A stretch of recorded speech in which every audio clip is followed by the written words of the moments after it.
हुए मतांतर जो परमात्मा प्रणीत नहीं है, छद्मस्त प्रणीत है। और अंगिनाम अलम किंपाग वत्स्यु, संसारी प्राणियों के लिए अत्यंत क्लेश और मोह को देने वाले किंपाक फल के समान होते हैं। किंपाक फल खुशबू में अच्छा होता है, चखने में अच्छा होता है, दिखने में अच्छा होता है, छूने में अच्छा होता है, लेकिन खाने में खतरनाक होता है। किंपाक, क्या पाक होगा, क्या फल होगा उसको पता नहीं, उसका नाम ही किंपाक है। तो वैसे ये है कि कई तर्क कुतर्क आदि जो मतलब जैनाभासों में भी ये बात पाई जाती, पर अभी यहाँ पर जैनाभास की चर्चा न करते हुए इतर संप्रदायों की बात कर रहे हैं, जो परमात्मा के वचन न होते हुए भी कुछ जो यहाँ पर जिनको सर्वमान्य बना लिया गया, उनके जो वचन है, उनके जो मत है, वे अविचार चारुणी, अविचारित रम्य है। जब तक आप गहराई से विचार ना करो तब तक वो बात आपको गले उतरेगी, लेकिन अच्छी भी लगेगी। जैसे आप विचार करने लग जाते हैं कि ये बात तो जम नहीं रही, तो फिर कुछ नहीं जमेगा आपको। फिर तो तदन्य ज्ञान विज्ञान, इसलिए जो भगवान को छोड़कर जो अन्य है, उनके ज्ञान विज्ञान आदि की प्रशंसा और उनको देखकर आश्चर्यचकित होना, इन सब का त्याग करते हुए, इन सब से रहित, युक्ति युक्त जिनोक्ति, युक्ति से युक्त जो जिनेन्द्र कथन है, जिनेन्द्र वचन है, उसके प्रति या रुचि, जो रुचि होती है, सा अमूढ़ता मता, उसका नाम अमूढ़ता है, अमूढ़ दृष्टि।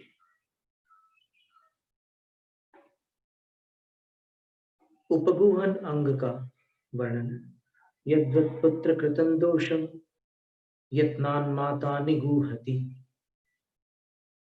तद्वत् सद्धर्म दोषोपगूहः स्यादुपगूहनम। जिस प्रकार पुत्र द्वारा किया हुआ दोष माता सावधानी पूर्वक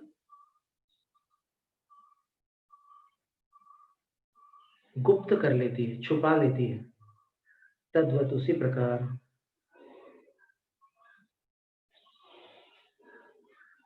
सद्धर्म में यदि कोई दोष लग रहा हो तो उसका भी यहाँ उपगूहन करना, उपगूहन अंग है।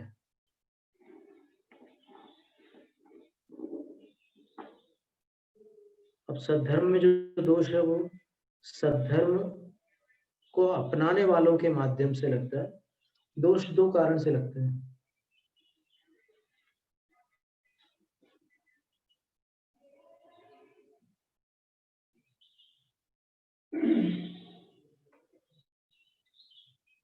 दर्शनात् चरणात् वापी,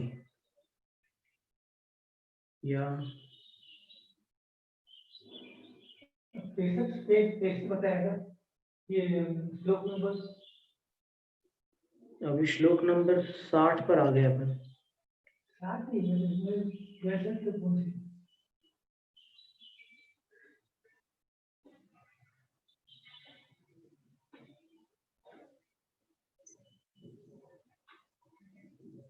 उपगूहन वाला श्लोक जो है ना, रत्नाकरण शावकाचार्य,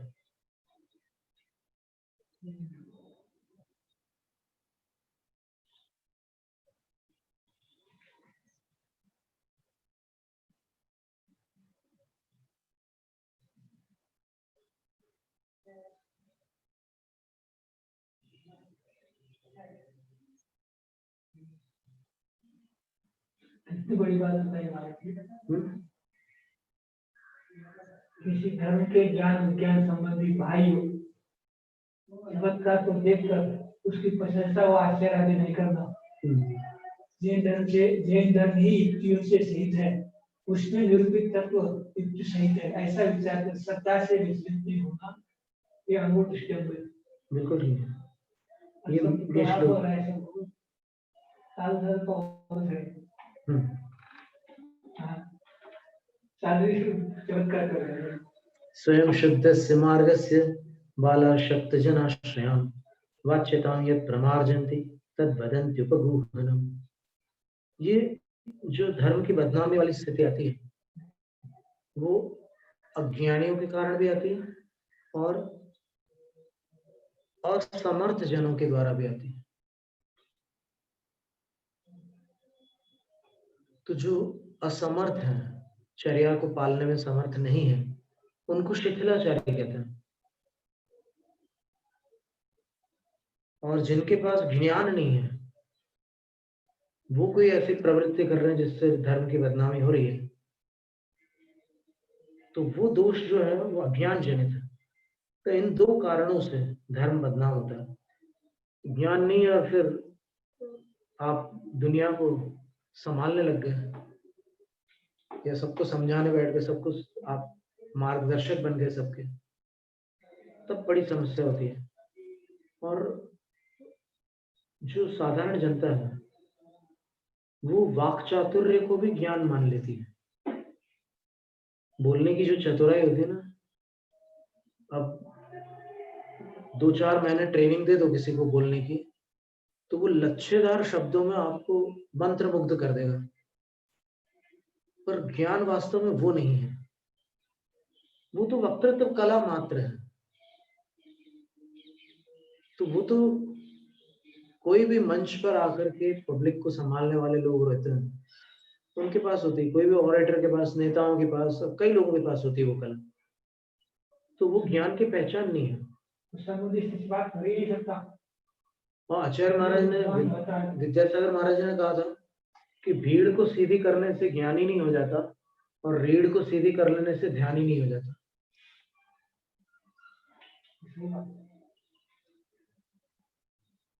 ज्ञानी की पहचान जो है उसके पास आगम का मर्म जो होता है वो केवल ज्ञानी के हृदय में होता है, सबके पास नहीं होता। शब्द ज्ञान बहुत लोगों के पास हो सकता है, लेकिन आगम का मर्म जो है वो ज्ञानी जीव के पास होता है। तो अज्ञानियों के कारण और शिथिलाचारियों के कारण जो धर्म की बदनामी हुई है, आचार्य समंतभद्र कह रहे हैं, समंतभद्र स्वामी कह रहे हैं कि यह प्रमार्जन्ति, उस बदनामी को जो प्रमार्जित कर देते हैं अर्थात हटा देते हैं, बदनामी को समाप्त कर देते हैं, तद उपगूहनम वदन्ति, उसे उपगूहन कहते हैं।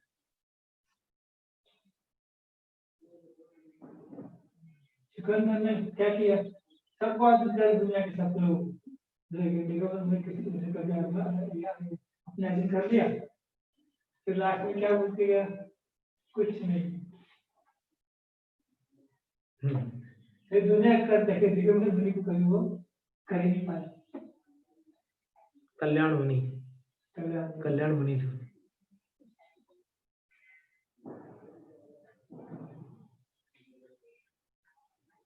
तो जैसे पुत्र द्वारा किया हुआ दोष माँ छुपा लेती है और सावधानी से छुपा लेती है, उसी प्रकार धर्म में अगर कोई ऐसा बदनामी वाली स्थिति बन रही हो तो उस दोष को छुपाने का नाम उपगूहन है। और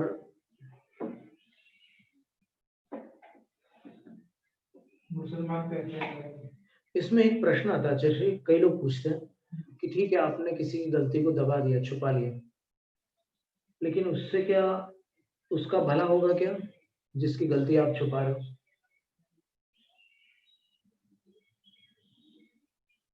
धर्म की बदनामी तो रुक जाएगी, चलो ठीक है, लेकिन वो अनर्थ रुकेगा क्या? अनर्थ को रोकने के लिए कोई उपाय तो किया जा सकता है, ऐसा तो नहीं है। नहीं, उद्बोधन तो कर ही रहे हैं। फिर उसके बाद स्थितिकरण भी बताया। स्थितिकरण बहुत कठिन होता है। स्थितिकरण बहुत कठिन होता है। नहीं, बहुत पीछे पढ़ के अपने सर पूरी ताकत लगाओ, अपने बदनामी कर लो, अपनी बदनामी कर लो, अपने गाली दे दे, कुछ कर दे। अरे अपनी अवमानना हो सकती है, बदनामी अलग शब्द है। वो अगर अपनी अवमानना करते हैं तो उस अवमानना को गौण करके उनको अपने अवमानना कर रहा है वो करने दो। हाँ, उनको उनको उसको इसमें भी करो, हम और कोशिश यही रखें कि उस लाइन का है। परंतु ये दुनिया में आज के लोग ये नहीं करते। थोड़ी सी अगर वो जो निंदा करने वाले, मजाक देखने वाले रहते हैं, थोड़ी सी अगर सीरियस चुप रह जाए तो वो सुधर सकता है। अब बिगड़ जाए तो फिर किसी को सुनाई नहीं पड़ेगा, बहुत बिगड़ेगा। सावधानी से किया जाता है स्थिति में। बहुत ये बताते हैं कि यहाँ पर कुंथलगिरी में एक संलेखना हो रही थी कोई, तो संलेखना में क्षुल्लक जी बोले कि मेरे को वो कचौड़ी खानी बोले, खुशबू आ रही है उसकी। तो वो माने ही नहीं, मतलब किसी भी हालत में मानने को तैयार नहीं है। तो फिर एक पूना से एक कांतिलाल शाह जी जो है, आचार्य शांति सागर जी के भक्त थे, उनको बुलाया कि आप संभालो, ये महाराज मान ही नहीं रहे, क्या करें। एकदम संलेखना की स्थिति आ गई, यानी अभी कुछ ही दिनों के मेहमान हैं, पर अभी अंत में ऐसी इच्छा उत्पन्न हो गई है, क्या करें। तो ऐसी इच्छा उत्पन्न हो भी जाती है कई बार, एकदम जब अंत का समय आता है ना, तो कई बार बुद्धि विचलित होती है, पर उनको बहुत कुशलता से संभालना पड़ता है। नहीं संभालोगे तो उनका भाव खराब हो जाएगा। इतने जीवन में तपस्या की उन्होंने, कितना त्याग किया, कितने उपवास किए, क्या क्या किया, वो सब वैसी स्थिति हो जाती है। तो फिर वो आए, कांतिलाल जी आए, और फिर उन्होंने बोला कि महाराज जी क्या हो गया, मैंने सुना कि यहाँ के लोग आपकी बात नहीं मान रहे, आप मुझे आदेश दो ना, क्या करना है आप मुझे बताओ, मैं, आप बिल्कुल निश्चिंत हो जाओ, मैं बिल्कुल कट्टर मुनि भक्त हूँ। तो फिर क्षुल्लक जी ने बोला कि मुझे वो इच्छा हो रही है ऐसी, वो लेने की इच्छा हो रही है। हाँ, तो बोलते हैं कि मैं दे दूंगा आपको, कोई आप बिल्कुल निश्चिंत रहना। गया हुआ और वो खरीद के ले आया कचौरी, और उनके सामने रख दिया। फिर बोले कि महाराज जी ये ले आया मैं, आप लीजिए।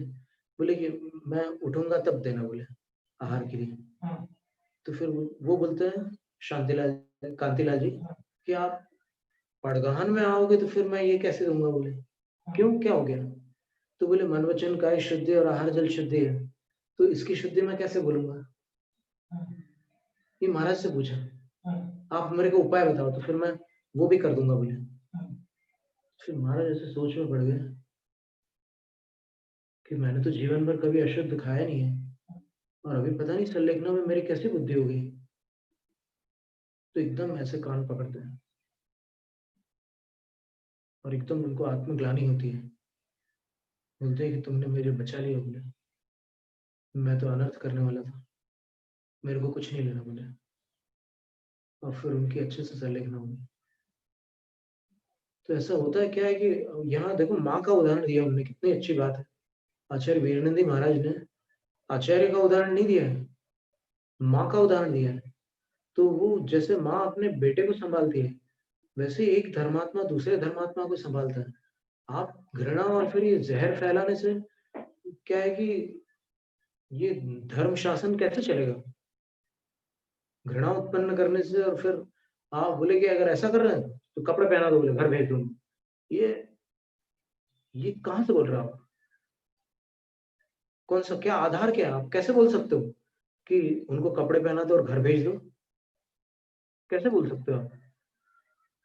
तो स्थितिकरण किया जाता है। और फिर अगर कोई मतलब विषयों के मार्ग में जा रहे हैं कोई, तो उनको सत्संगति दी जाती है, उनको आचार्यों और साधुओं के बीच में रखा जाता है, उनको ऐसे अकेले नहीं छोड़ा जाता, या फिर पुलिस नहीं भेजी जाती, और कोई दूसरा उपद्रव नहीं किया जाता, उनको बहुत संभाल के रखना पड़ता है। वो ये महाराज जी कुल बता रहे हैं कि अभी सूर्य सारा उसके साथ वाले एक बड़ी बड़ी करें, तो वो साथ ही शांति शांति नंद जैसे नाम था, वो अभी है महाराज जी। उसको समाज को लोगों ने तुमको आ गया तो पकड़ लिया, तो उन्होंने क्या किया, कपड़ा पहना, तो वहां जाकर के बाहर गए, कमर की छात में था उन्हें ढाल में कपड़े ठहर गए, फिर नंगे होकर के वहीं पर बहुत दूर चले गए। ये गाड़ी में कार में बैठ गए, दिगंबर हो गए, कपड़े में ढक दिया, कमर पीछे लेके वो गाड़ी में बैठ गए और पहुंच गए। और पहुंच गए फिर एक अजय मंदिर में और पहुंच गए और लोगों को चमत्कार चमत्कार दिखाने को महाराज को आने लगे, फिर उसकी कितनी जैन भी थे, उसमें जैन लोग भी थे, जैन सब ये बेकार थे। फिर उन्होंने आइडिया क्या बनाई, उन्होंने आइडिया बनाई, दो व्यक्ति को बनाया, दो व्यक्ति को मिला लिया, पति पत्नी दो जोड़ी, तुम देखो क्या मैं इनका नहीं हूँ, लेकिन इनमें हमको रवाना करना है, इनसे लेना है और इनसे कुछ हमारा चलाना है, क्योंकि लोग ये लोग तुम्हारे जैन लोगों ने तो हमको ये गड़बड़ कर रहे, कपड़े पहना रहे, तो वहाँ जा करके उन्होंने मारती पद्मावती की मूर्ति बनाई, एक कोई बड़ी से बड़ी, और लगा के उसकी सेवा करने लगे, उसके लोगों को अपन दोनों से उसकी सेवा करने लगे, वो करने लगे, महाराज की बताते थे ऐसा करते, इतना प्रभाव हुआ मेरे, इतना पैसा होते हो महाराज जी, अभी भी बैठे हैं, अब तुम्हारे लेने को ले जाते नहीं हो, और खाना के लिए कहाँ खाते, ये दो पत्नी है जैन के, वही बनाते हो खिला, वो लोगों से नहीं लेते हो, ठीक है, वो अपने में सही, लेकिन ये लोगों ने हटा दिया, वो अपना बना दिया उन्होंने। अच्छा, शांति सागर महाराज से भी प्रश्न है, उनको चैलेंज दे दिया, आता है यहाँ आजा, मैं बैठा हूँ घर में कपड़ा पहना और आप खड़ा हो, वहाँ पर जाता हूँ,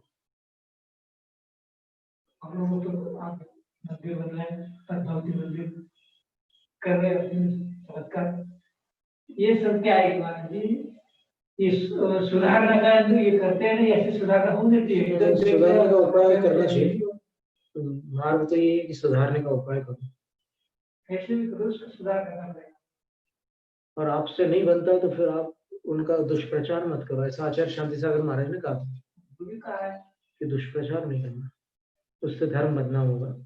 वो क्या करता है, तुम्हारे गांव तुम पसंद है ना, तुम्हारे गांव से निकाल दूसरे गांव में आप पहुंचा दो, उनके गांव पहुंच जाने, लेकिन तुम यहाँ अपने गांव में क्या हुआ है वो वहां नहीं बता, इसका ध्यान रखना, तुमको पसंद नहीं है ना, तुम्हारे गांव से निकाल दूसरे गांव छोड़ो। असली में बात ऐसी है ना कि इस काल में एकल विहार का बहुत कड़क निषेध किया है, एकल विहार से फिर असंयमी की संगति से दिमाग बिगड़ जाता है साधुओं का, और खान पान का संयम नहीं रहता तो फिर मुश्किल हो जाती है।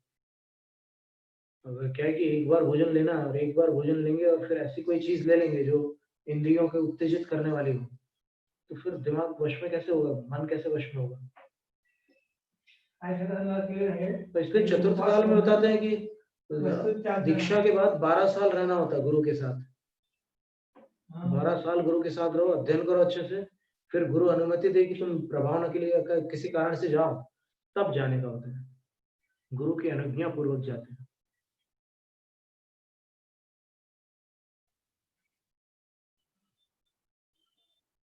हमारे तो 12 साल के पूरे पत्र हैं आचार्य जी को भेजे हुए हैं, विद्यासागर आचार्य महाराज, हर वर्ष हम एक पत्र लिख करके उनको भेजते थे।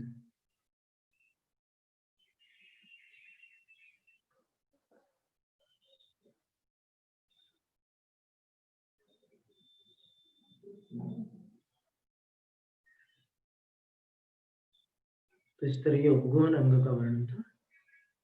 फिर स्थितिकरण में कह रहे हैं, आत्मनोन्य सेवा चेतो धर्मोद्विग्नम परीशयैः संबुद्धि तत्र तच्चित्त स्थापनं स्यात् स्थिति क्रिया।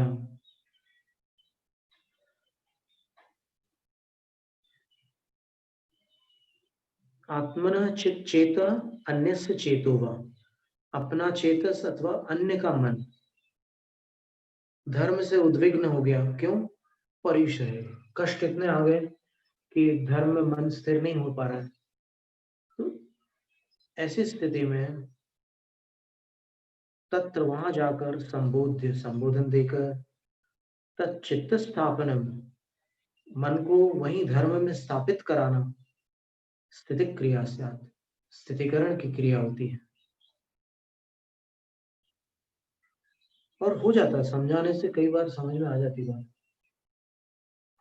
और फिर एक बात और है इसमें कि ये देखना होता है कि वो किन की बात मानते हैं, किन की बात सुनने को तैयार होते हैं, ये और देखना पड़ता है। नहीं तो हो सकता है कि कोई बहुत बड़े विद्वान और तपस्वी हो, उनकी बात सुनने को तैयार ना, और कोई साधारण व्यक्ति हो, उनकी बात सुन करके सुधर जाए, तो वो सारे उपाय बड़ी कुशलता से करने होते हैं और तब सही हो जाता सब। तो पंडित जगनमोहन लाल जी के पुत्र आए थे यहाँ पे वारांग में। वारांग में यहाँ पानी के बीच मंदिर है ना, तो वहां पर उन्होंने एक घटना सुनाई थी। बोले कि बहुत बरसों पुरानी बात है, तो पंडित जगनमोहन लाल जी शास्त्री वहीं थे कटनी में। तो कहीं पास में किसी गांव में कोई साधु आए थे। वो दिन रात अपने कमंडल से पानी लेकर के लगाते रहते थे शरीर पर। तो सब श्रावक लोग उनसे रूठ गए थे, नाराज हो गए थे। ये काय के साधु बोले, कैसे क्या ये करते रहते पानी लेकर, दिन रात पानी पानी लगाते रहते। तो पंडित जी ने उनसे जाकर के बहुत विनय के साथ पूछा कि महाराज जी क्या तकलीफ है, आपको बहुत गर्मी पड़ रही है क्या? तो उन्होंने बताया कि मुझे दाह है, और दाह जिसको होती है वो उनकी वेदना समझ सकता है। जिनको दाह ज्वर नहीं हुआ है वो कभी नहीं समझ सकता कि उनको कितनी तकलीफ है, और जो नहीं समझता वही उल्टी सीधी बातें करता है। तो पंडित जी ने एक अच्छे वैद्य जी से उनका पूरा आयुर्वेदिक शुद्ध दवाई का उपक्रम तैयार करवा लिया। 8 दिन की दवाई थी वो, और खुद पंडित जी ने उनकी 8 दिन सेवा करी, और जैसे उनका दाह ज्वर ठीक हो गया, एकदम स्वस्थ हो गए और बिल्कुल वो सब बंद कर दिया उन्होंने। इसका नाम स्थितिकरण, ये वैयावृत्ति के साथ हुआ स्थितिकरण, तो बहुत आवश्यक है। ऐसी एक घटना और थी कि जो आप जानते हैं मुनि सुब्रत सागर महाराज जी थे। विमल सागर महाराज जी के शिष्य थे, विद्वान भी थे, प्रतिष्ठा के अच्छे जानकार थे। उनकी दीक्षा कैसे हुई मैंने, उसकी दीक्षा के वो दीक्षा लेने तैयार थे, तो बेटा बच्चे बेटे सब शादी हो गई और घर ठीक है पंडित शास्त्री थे, तो उनको दीक्षा भगवान द्वारा दीक्षा ले हमारे दीक्षा क्या घर का कार्य इतना हो गया, कार्य तो कैसे में दीक्षा लूंगा कितना है, तो मेरे पास होगा तो बता दिया ठीक है। उन्होंने किसी महाराज ने भक्त को बता दिया शेर को, और कर्ज चुका दिया, चुपते ही तुमको दीक्षा में पड़ेगा, हाँ मैं चुका दिया। जैसे सुखता हो गया 3-4 दिन में हमारे पास आए विद्वान तो थे ही। उनका पूर्व नाम क्या था? उनका नाम था दर्शन हुए, अच्छे विद्वान साधु थे, प्रतिष्ठाचार्य थे। फिर बस वो जो ऋण था उनका वो चुक नहीं रहा था, इसलिए दीक्षा नहीं ले पा रहे। तो आचार्य महाराज के किसी भक्त ने उनको सहयोग देकर ऋण मुक्त कर दिया, और आचार्य ने कहा कि जब तुम ऋण मुक्त हो जाओगे तब तो ले लोगे ना। तो उन्होंने बोला तुरंत ले लूंगा, और फिर 2-4 दिन में उन्होंने दीक्षा ले ली, और दीक्षा लेने के बाद वो काफी वृद्ध हो गए थे। दीक्षा भी दी है और किसी से। अच्छा हाँ, और ये क्या है अपना नाम ये दिल्ली में है ना वो आनंद सागर, मोहन प्रिय। अच्छा, आनंद सागर मोहन प्रिय जो है उन्हीं के शिष्य थे। तो वो ऐसा कि वो कुछ बीच में ऐसा हो गया, उनकी बुद्धि जो थी ना वो डिस्टर्ब हो गई, और वो नैनागिरी पे आए थे जब यहाँ पर आचार्य विद्यासागर महाराज ने प्रथम आर्य का दीक्षा दी थी ना, तब वो आए थे। तो जब गंभीर सागर धैर्य सागर महाराजों की भी दीक्षा हुई थी उस समय, तब आए थे। तो 23 दीक्षाएं हुई थी, 11 आर्य का दीक्षा थी और फिर 12 क्षुल्लक दीक्षा थी। तो उस टाइम वहां आए थे तो वो दिन रात वही करते रहते थे, बस मूर्तियों को ही देखते रहते थे, नापते रहते थे और वही सब करते रहते थे। मैं ये सुनता कैसे तब उसको मेरे को बोला महाराज जी सामने ही बोले, महाराज जी मेरे को ये तो इसी मैं अकेला हूँ वो हो जाएगी। महाराज ने हाँ देखे, तो मैंने फिर अकेले में पूछा, महाराज ने जवाब नहीं दिया, मुझे जाने पता नहीं किसने दे, वो अलग का इनका वो अलग हो गए, अपने आप ही अलग हो गए। तो फिर वो थोड़े विक्षिप्त से हो गए थे। बात की बात क्या बात की बात बता रहा हूँ, पूरी घटना हम सुनिए, बहुत मजेदार है। तो वो कभी जय श्री राम बोल देते थे, कभी जय बजरंगबली बोलते थे, कभी कुछ का कुछ बोलते थे वो। तो एक ब्रह्मचारी था जो आपके ही संग में पहले रहे, वो ब्रह्मचारी थे कोई, जो आपकी मुनि दीक्षा वाला जो संघ था ना, उसी संघ के कोई ब्रह्मचारी थे। तो वो तो उन्होंने इनकी ऐसी दशा देखी, बोले कि इतने विद्वान साधु और इतने पुराने साधु, और इनकी ऐसी स्थिति हो रही है, इनकी इनकी संलेखना अच्छी हो जाए, ऐसे उन्होंने भावना की ब्रह्मचारी ने, और उनकी सेवा में लग गए वो। और सेवा करते थे, और वो महाराज थोड़ा गुस्सा भी करते थे, कभी एकदम नाराज हो जाते थे और फिर एकदम फटकार देते थे पूरी तरह से, लेकिन वो चुपचाप सेवा करते रहते थे। ठीक है, उसमें सेवा में क्रोध पर ध्यान नहीं दिया जाता, बिल्कुल सेवा करते थे। तो सेवा करते करते अंत में वो सोनागिरी पहुंचे, और सोनागिरी पहुंचे तो फिर वो न चतुर्दशी का प्रतिक्रमण करना, न कुछ नहीं, आलोचना प्रत्याख्यान कुछ नहीं, वो अपने अलग ही कोई दूसरी दुनिया में वो कर रहे थे। तो चतुर्दशी को जब सब साधु लोग वहां पर, कई संघ थे, तो वो सब वहां पर अपना प्रतिक्रमण करते थे चतुर्दशी में। तो फिर वो ब्रह्मचारी विमल भक्ति संग्रह उनके सामने ला करके ऐसे रख देते हैं, बोले कि महाराज, तो बोलते क्या है ये? मेरे पास क्यों लेकर आया? तो बोले महाराज आज चतुर्दशी है, पाक्षिक प्रतिक्रमण है, ये विमल भक्ति संग्रह। बोले कि तू मेरे को सिखाएगा? मेरा गुरु है क्या तू? मेरे को क्या करना क्या नहीं करना तू मेरे को सिखाएगा क्या? और ऐसे उठा करके उसने उसके ब्रह्मचारी की तरफ फेंक दी वो पुस्तक। तो ब्रह्मचारी ने पुस्तक को संभाल करके ऐसे सिर पर उठाया, फिर ऐसे 9 बार नमोकार मंत्र, पूरा मतलब वो महाराज सब कुछ देख रहे हैं, ऐसे किया, और फिर वहां से उठ के चले गए। फिर रात में जब वैयावृत्ति का समय आया तो फिर वो ऐसे पैर दबाने लगा, तो वो पैर गीले थे महाराज के। तो फिर ब्रह्मचारी जी बोले कि महाराज जी क्या हो गया, आपके पैर गीले क्यों हैं? तो फिर देखा कि महाराज जी रो रहे थे। महाराज जी क्या हो गया? बोले बेटा, बेटा बोला उन्होंने ब्रह्मचारी से, आज मेरे से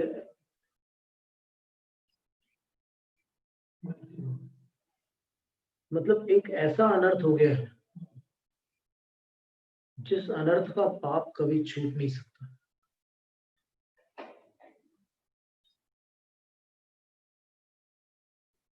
मेरे हाथ से जिनवाणी का अनादर हो गया, अब मैं क्या करूंगा, मेरी क्या गति होगी? ब्रह्मचारी अचंभित हो गए कि इतने महीनों से मैं इनकी सेवा कर रहा हूँ, कभी जिनवाणी का नाम ही नहीं लेते थे, आज अचानक इनको क्या हो गया? फिर बोलते हैं कि मेरे को लगता है कि अब मेरा समय बहुत कम बचा है, यहाँ जो साधु है उनसे तू बोल दे कि मेरी संलेखना करा दे। तो ब्रह्मचारी जी गए उन सब साधुओं के पास, संलेखना के बारे में बोले, तो बोले कि नहीं, वो विक्षिप्त है, बोले संलेखना होगी क्या ऐसे विक्षिप्त साधु की, हम लोग नहीं करा सकते बोले। तो फिर उन्होंने खुद सब आहार जल का त्याग किया, और आहार जल का त्याग करके करीब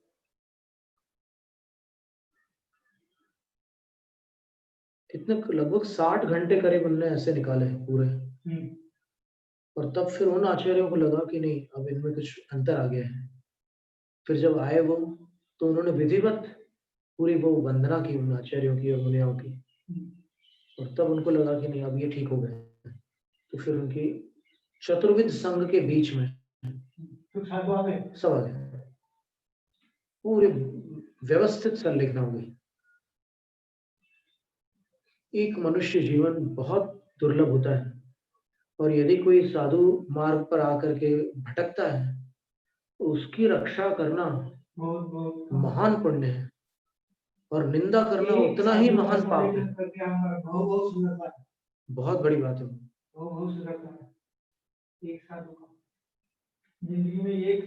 और आप एक बात सोचिए महाराज जी, वो मतलब एक समझ लो कि मृत्यु के बिल्कुल निकटवर्ती साधु है, और उनकी आंखों में इस बात पर आंसू आ रहे हैं कि जिनवाणी के अभिनय का पाप मैं कहाँ काटूंगा।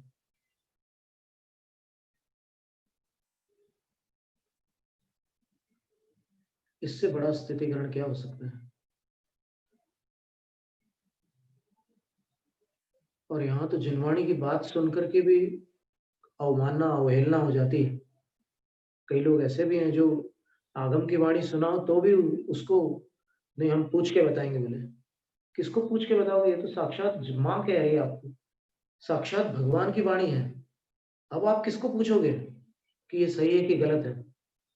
क्या जिनवाणी को जांच करने वाला कोई है क्या इस दुनिया में, जो जिनवाणी से भी बड़ा हो? कैसे हो सकता है? और अगर कोई अपने आप को मानता है जिनवाणी से बड़ा, तो फिर वो उसी का निर्णय हो सकता है या उसके मानने वालों का निर्णय हो सकता है। जिनवाणी के बिना तो गणधर गणधर नहीं होते। जिनवाणी तो साधु की आंख है। ये स्थितिकरण भी बहुत जरूरी है।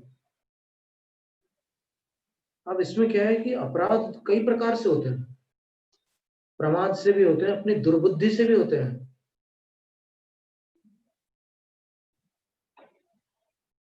मति भ्रष्ट हो जाती है तो फिर गलत काम करने लग जाते हैं। तो बड़ी कुशलता से उसको अवपीड़क गुण होता है। 36 गुण जो है आचार्यों के, जो आज आप लोग पढ़ते हैं और जो चलन में प्रचलन में, वो बिल्कुल नहीं है। वो उससे हट करके 36 गुण है आचार्यों के। आप भगवती आराधना में देखोगे, अष्टप्रहर के टीका में देखोगे, और फिर ये जो पूजा है आचार्य पूजा संस्कृत वाली, उसमें देखोगे तो 36 गुण बिल्कुल अलग है। और ये 36 गुण जो आप लोग जानते हैं, आप लोग पढ़ते हैं, ये तो पंडित बुद्धजन के लिखे हुए 36 गुण।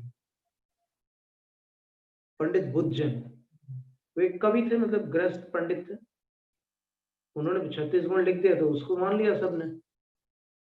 पर 36 गुण जो है वो उसमें देखने योग्य है, भगवती आराधना में। और इसमें मूलाचार में तो नहीं मिलेंगे, इसमें मिलेंगे अपने अष्टप्रहर की टीका में मिलेंगे, और इधर मिलेंगे आपको आचार्य पूजा में, संस्कृत वाले आचार्य पूजा में। तो इस तरह ये जी अष्टप्रहर मिलेंगे।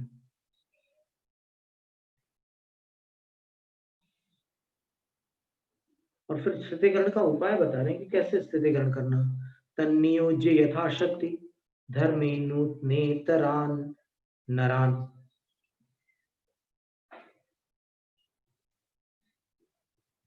धर्मोपबृंहणं कार्यम न धर्मो धार्मिक बिना। क्या सुंदर बात। इसलिए अपने अंदर जितनी क्षमता हो, उस क्षमता के अनुसार पुराने अथवा नए जो धर्मात्मा है, मनुष्य है, नूतन और इतर, नूतन और इतर, नवीन और पुरातन मनुष्यों को धर्मे नियोज्य, धर्म में नियुक्त करके, धर्मोपबृंहणं कार्यम, धर्म की वृद्धि करनी चाहिए। क्यों? न धर्मो धार्मिक बिना। वो धार्मिक था, गिर गया, उसको वापस धर्म में स्थिर कर लिया।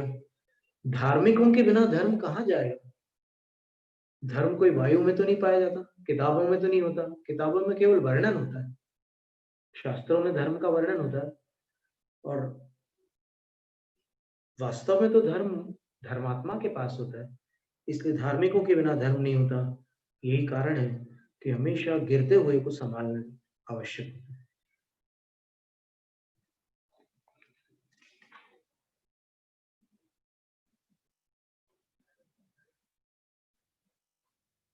प्रीतिर्जनागमे वत्स लप्तं संघे चतुर्विधि प्रमोदितोपकारित्वं चोपकारानपेक्षया।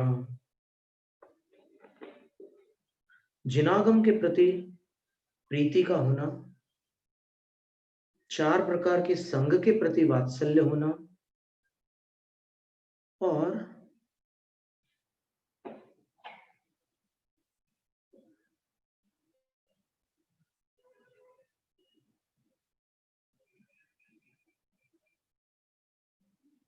4 प्रकार के संघ के प्रति प्रमोदिता, हर्ष भाव भी होना। और हर्ष भाव के साथ साथ और क्या होना? उपकारित्व, उनकी सेवा, उनका उपकार भी करना। लेकिन कैसे करना? तो बोले उपकार अनपेक्षया, उनसे कोई उपकार की अपेक्षा न रखते हुए निस्वार्थ भाव से करना, इसका नाम वात्सल्य। जैनानापद गतांस तस्मा दुपकुर्वन्तु सर्वथा, यः समर्थोप्युपेक्षेत स कथं समयी भवेत्। बहुत सुंदर श्लोक है। जैनान आपदगतान, आपदाओं को प्राप्त हुए जैनों को, तस्माद उपकर्वन्तु, उन आपदाओं से उपकृत करें, अर्थात बाहर निकालें। सर्वथा, यह समर्थ, बोलते हैं कि जो मनुष्य विपत्तिग्रस्त जैनों का उपकार करने में सर्वथा समर्थ है, लेकिन उपेक्षित, फिर भी उपेक्षा कर रहा है, उपकार नहीं कर रहा है, स कथम समयी भवेत्, वो काय का धर्मात्मा है, वो सम्यक दृष्टि कैसे हो सकता है? जैनों को विपत्तिग्रस्त जानते हुए देखते हुए भी जो समर्थ होकर भी उनका उपकार नहीं करता, वो कैसे धर्मात्मा हो सकता है? वो धार्मिक नहीं हो सकता। इसके उपरांत प्रभावना अंग का वर्णन आएगा। आज इतने ही रखते हैं। जैनम जय अनुशासन। जी जी, आज इतने ही रखते हैं।